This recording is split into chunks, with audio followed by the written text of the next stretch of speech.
TGTV and welcome back to some very exciting news. Ladies and gentlemen, today I am in Scotland and I have something to announce. The car over my shoulder there will be a very big clue as to that. Now, some of you will have seen on my Instagram recently that I was indeed gallivanting around in Scotland. This is indeed the same trip. So, I'm going to point the camera around now. We're going to talk through exactly what has gone on and announce a new EV coming to my garage. It is not this one, but we're going to get into that. So then. This, ladies and gentlemen, as I'm sure it won't have escaped you, is a Polestar 2. I am taking part currently on what is called the Evros Rally. That is the EV Rally of Scotland. Evros, get it? I do hope it isn't too windy here. I bought a little micro muff for my camera, but hopefully it's not being overwhelmed. So yes, this is the Evros Rally then, the EV Rally of Scotland, and Polestar, along with a load of other brands, are taking part in that. And this is my car for the rally, and my co-driver. You all right, mate? Hello. Yeah, just sheltering. Busy working, mate. Busy. I like it. Busy working. So, actually, what we've been doing, we've been going around various bits in the Highlands and demonstrating, actually, the infrastructure here in Scotland is surprisingly good, even out here in, well, borderline nowhere, really. There are chargers everywhere, and these cars are a lot of fun. Anyway, we've been hooning around the place in this Polestar 2. It's been lovely stuff. However, this actually marks the start of a new EV journey coming to my channel. So I've actually got a Polestar 2 coming to the channel, but this is where we start talking about spec, because my car is going to be very different to this.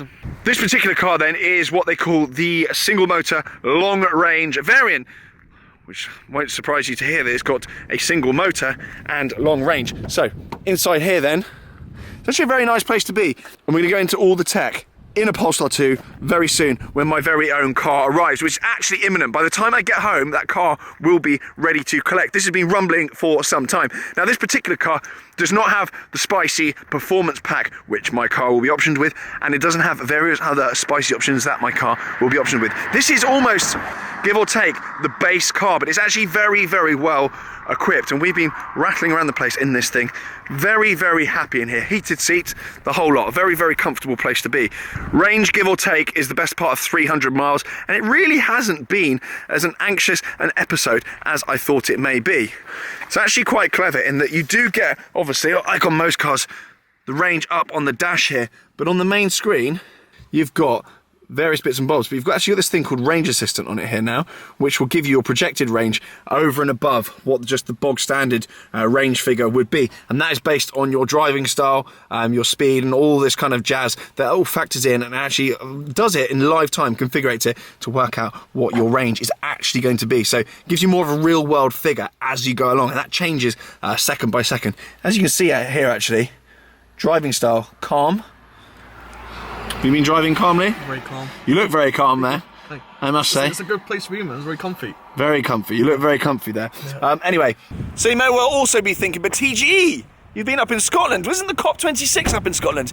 Yes, it is. That is what this whole thing has kind of been about, if you like. This event has been running around the COP26 event that's been going on, as is denoted on the back of the car there. Basically, for those that don't know, COP26 is where global leaders have come together in a bid to do something about the ever-present and ever-developing problem with the environment and the climate we all face and the issues that is causing to the world around us. So this has kind of been an event surrounding COP26. I'm not going to be getting involved in the COP26 itself. Despite my status as a very influential influencer, I will not be talking to world leaders on climate issues.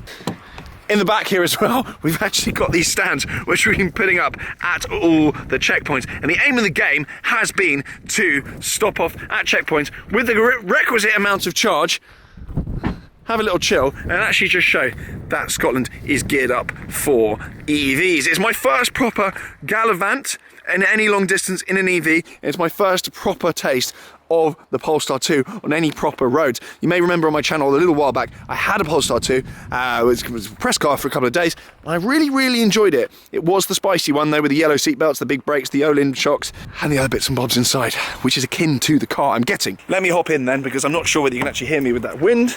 And I'm going to disappear, actually. I'm going to disappear anyway. I think that's it then. A little update and just a little bit more of an explanation as to what I've been doing. Because I realised this stuff was all over my Instagram some days ago now.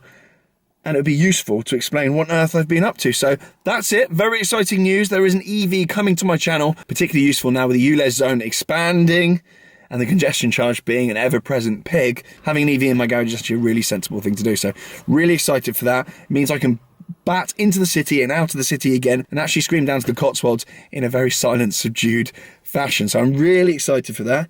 Mahmood's going to be in it as well. It's going to be a team car of sorts. Yeah. When you've got meetings in London, you're going to be taking the Polestar as well. So really excited for that. Really, really excited. It should be ready by the time we get back. Yeah. And I'm going to be going to Westfield and grabbing that. So there's going to be a video coming, but you want to see the spec on the car because if it is what I think it's going to be, it'll be sick. I'll actually let you choose. Yeah, it's a surprise. So you better not have ruined it. We shall see. Better not have done. Actually, the spec options on Polestar is actually really tasteful. I challenge you to make a bad spec on the Polestar configurator. I don't think you can. No, impossible. On most configurators, you can go on there and you're like, let's just build the most horrible thing possible. And then it comes out and you just think, who in their right mind will all that? But you actually can't do it on the Polestar configurator. Very tasteful options. Anyway, for now, from Scotland, from myself, from Mahmood here, who's still awake, thank you very much for watching. Do subscribe, blah, blah, blah. And I will see you very soon with a new car. Ciao for now. Bye.